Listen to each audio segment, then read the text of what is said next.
Let me rebuff too. Put my lightning shield and stuff back on here. When we're doing this for Please real, not. Please let's not go to Mokushan. or we can do whatever. It doesn't matter to me. We'll try one if time permits. It's a very big if. Um, so with this, obviously, you want a food, you want a flask, you want to try to have everything as best as you can, just like you're going for like endless 30 on Proving Grounds. These ads, this hurts so badly. People lust on this first pull. All right, because you attack one and it seems to spawn like minions. It's just crazy. And then there's so many and they're all popping in and out and blinking back and forth and attacking the healer. And the nice thing though for tanks Yeah. is you can kite them. I remember the last tank I did this with. He goes, "Oh, you can kite these guys," and he was just like, "I wanted to have the Benny Hill theme like song playing." As he's just tagging him, running around, tagging, running around, tagging him, running around. Stay back here for a second and I'll show you the sheer amount of stuff you'll be fighting Yeah. when you pull this. Don't worry, I'll have aggro on those. Because this is how many things you need to pull in this first opener. Yep. You have to kill all of them too for your kill count. So do you see each one spawns like 4 or 5? And they all come down and they all blink and they all do. It's crazy. So some people pull the first guy, and if you can kind of not necessarily stack up, but get somewhere close, we'll start killing him now. So for shamans, definitely AG is your friend here. Lost on this pull. Healing Tide. Priest, you're going to want to Spirit Shell the snot out of people. Dispelling is going to be your best friend. You don't want people stunned. And tanks just running kite and picture the Benny Hill theme song in your head as you're doing that. You're going to definitely need mana after that pull also. Unless you have a melee DPS DK and or a DK tank, and if you use army there, it trivializes this whole thing because they take 1/10 of the damage that the tank does, each one. That's true too, yeah. So army, yeah. Thank you. I forgot about army. And then when you're almost done, come in here and start the role play because he does have to kill the guys that surround him and whatnot. So for range, you want to space out. I tend to have all of my range kind of start around there and then work their way to the right because eventually when the dragon comes down, we're going to stand where the green marker is and the tank's going to stand where the red marker is because we want the dragon to breathe on the tank and not the group. All right. Also for healers, that magic shroud, you want to as fast as you can, you want to get that off the party because that absorbs healing up to a certain point. So none of your healing is going to be effective. So for druids and shamans, like the ground effects are really good, the effervescence and whatnot. Hots are really good for this. For priest, if you're to have divine star talented, that's really good because things are going to be stood in front of you. Very few exceptions. You're going to probably want to use divine star for almost everything. So I can throw a totem down as well. Any healing help, like I said, to get rid of that magic shroud is going to be something that you want to do, so that way you can actually heal the group up. So let's do this boss. Let's not kill him completely though, so you can see what I'm talking about too. Sorry, I pulled. Such a bad You're good. DPS.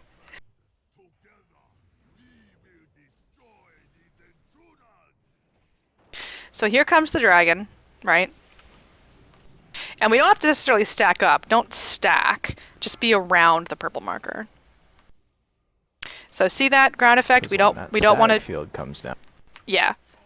All right. So let's go up to purple, or sorry, excuse me, to green triangle.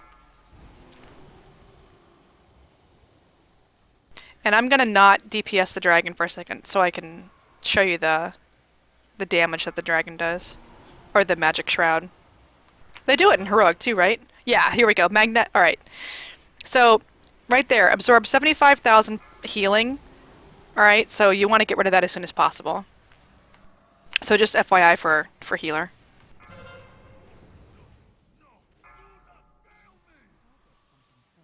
So we still have the bubbles on us. There you go. Now it's gone.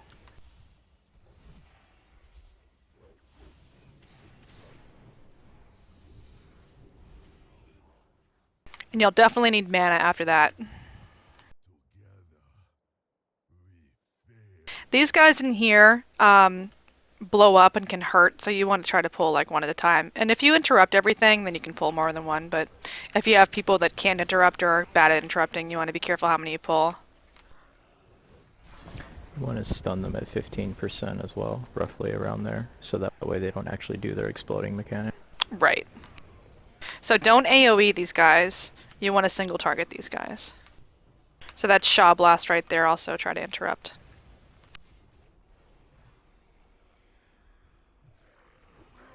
And then when we go out the door, make sure that you hug the wall because you don't want to face pull.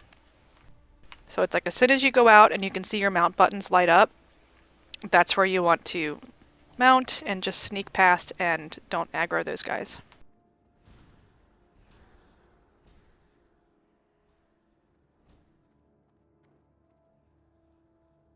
Don't fret too as a group if you get stunned with those ice things. It'll take almost half your health away.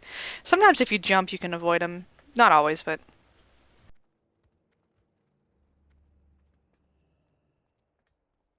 And then run in here as soon as you can to start this roleplay.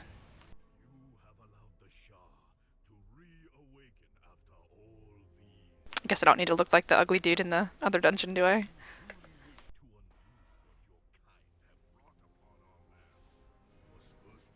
And then a lot of times I'll drop Earthy because he's just really good with AoE.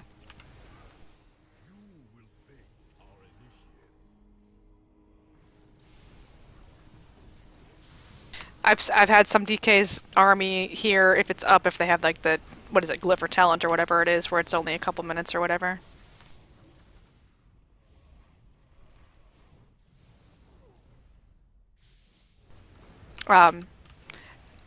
Be very careful. Healer, you're going to want to stand next to somebody that can either take aggro off of you or just be aware.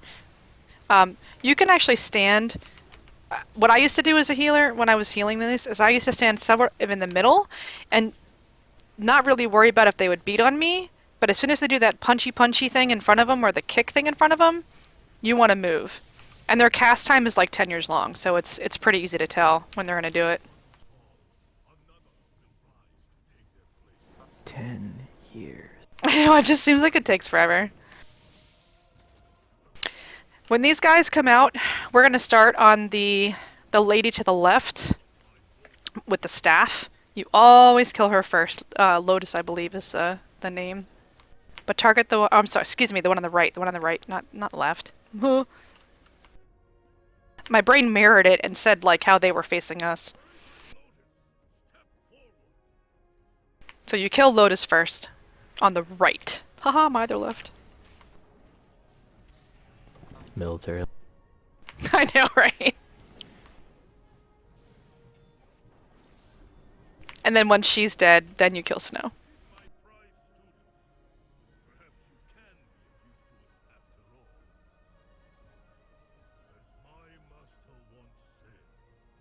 So this next boss, you know how he splits into 3? The easiest way to avoid his frontal attacks that he does, the white and the red, it looks like moving clouds almost. Just stand behind wherever he is. So we'll try not to kill him quickly so I can show you guys what I'm talking about. So pull when ready, and we'll just lightly DPS, just filler DPS until he splits. And then when he splits, I'll show you what I'm talking about, and then we can kill him. The Hadouken.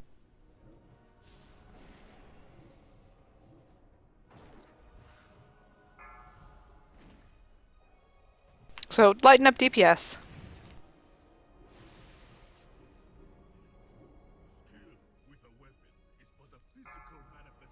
So he's split off, and obviously you're going to want to assign people to sides.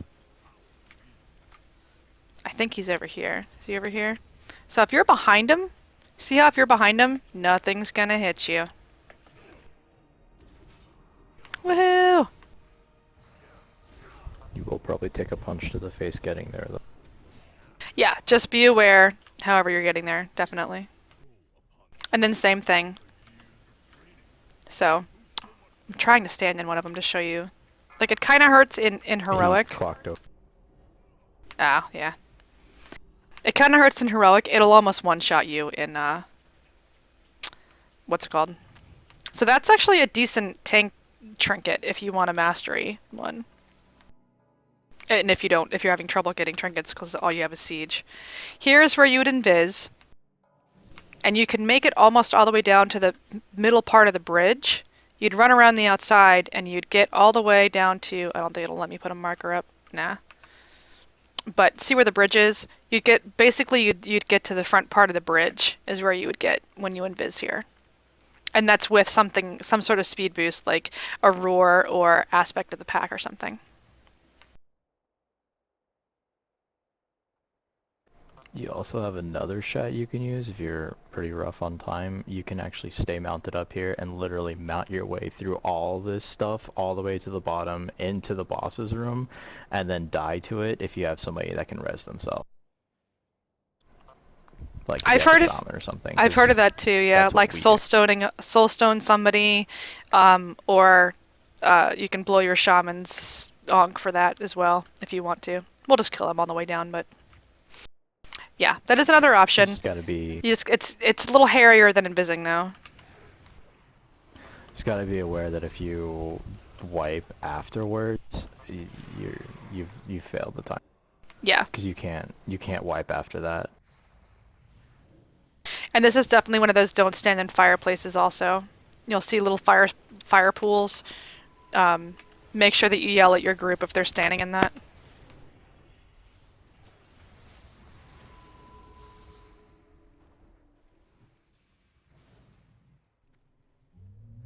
And interrupting too their casts, so they don't explode and kill the group.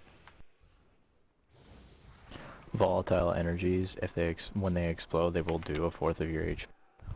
So just stay away from them. It's something you never really know until you're melee DPS or the tank and experience it first.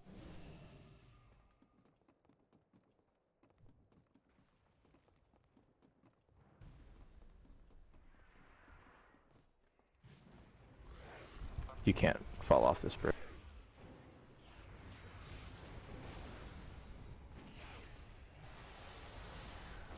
I'm AoEing now. This is one of those do as I say, not as I do things. Because yeah, you definitely don't want to AoE there. You want a single target.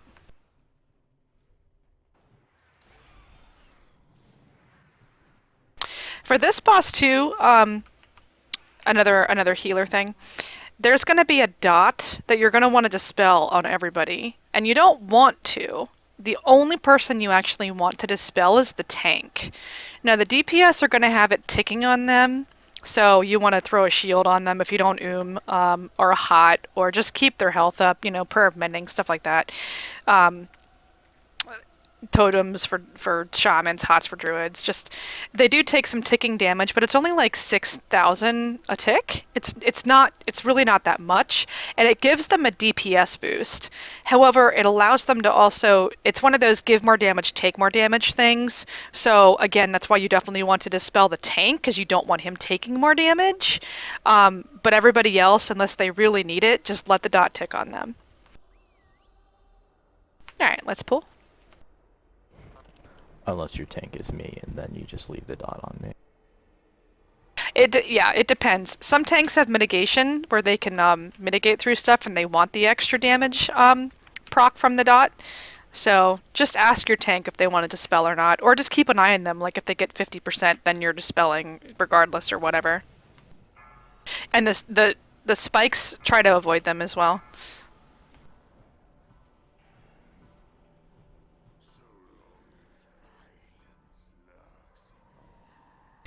Now here is also another one of those quote-unquote clever use of game mechanics. Your tank gets aggro on the two dudes up here, and the rest of the group clicks the defender that's floating, the little yellow guy that's floating that you have to click in order to kill him, at the same time.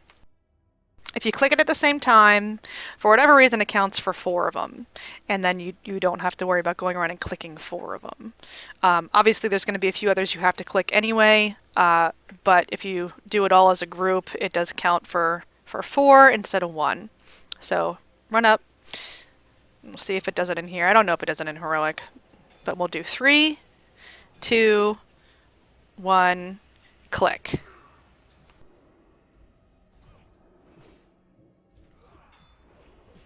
So that's what you would want to do for that guy. And then, Saw 3 because bursts, so three, 3 credit. okay. So 3 of us got credit. One was either too, little too slow in the draw, which is fine, no big deal. Like I said, there's a couple others to make up for it. So just like in normal, you'd jump off here, you avoid the mobs, come down here. Yay, water walking. And then this other one is was another one we have to click. I normally have the healer do it in my groups, but anybody can really do it. Make sure we kill the orbs first too. You don't want them pulling everywhere.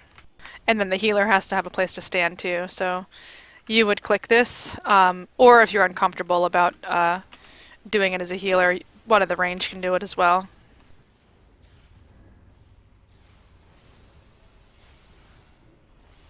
Because if you take damage, it's just going to interrupt you, so. Sometimes it gets hairy and you have to heal, and you're like, I can't do it, so. Whatever your comfort zone is, either the healer or ranged. We can miss this pack as well.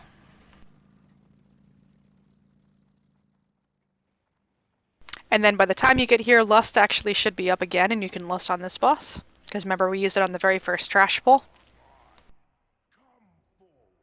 The other thing is line of sight. When we kill this boss, don't leave right away. Please stay in the group after this boss. We can pull him though and kill him. Because I want to show you something with line of sight for this guy. The gazebo. Yeah, it affects everybody. If you're ranged, it's definitely going to affect you as far as, you know, you can't see him to attack him, and if you're a healer, it's just going to screw you as far as the group goes. Also, the one thing that you have to really, really, really make sure that your group does is when it says switch to the orbs, please make sure that your group actually does switch to the orbs. Otherwise, you're going for a trip. Then you just get yanked and yanked and yanked and yanked and yanked around, and it's crazy. One thing that I have found, though, the kneel thing, when you do this kneel thing, if you can strategically kneel right when he's about to grip people, you won't get gripped. So again, stay in this dungeon, even when we kill him, and I'm going to run behind a pillar, and you can't see me, can you? Like, I'm over here, but haha, I'm out of line of sight.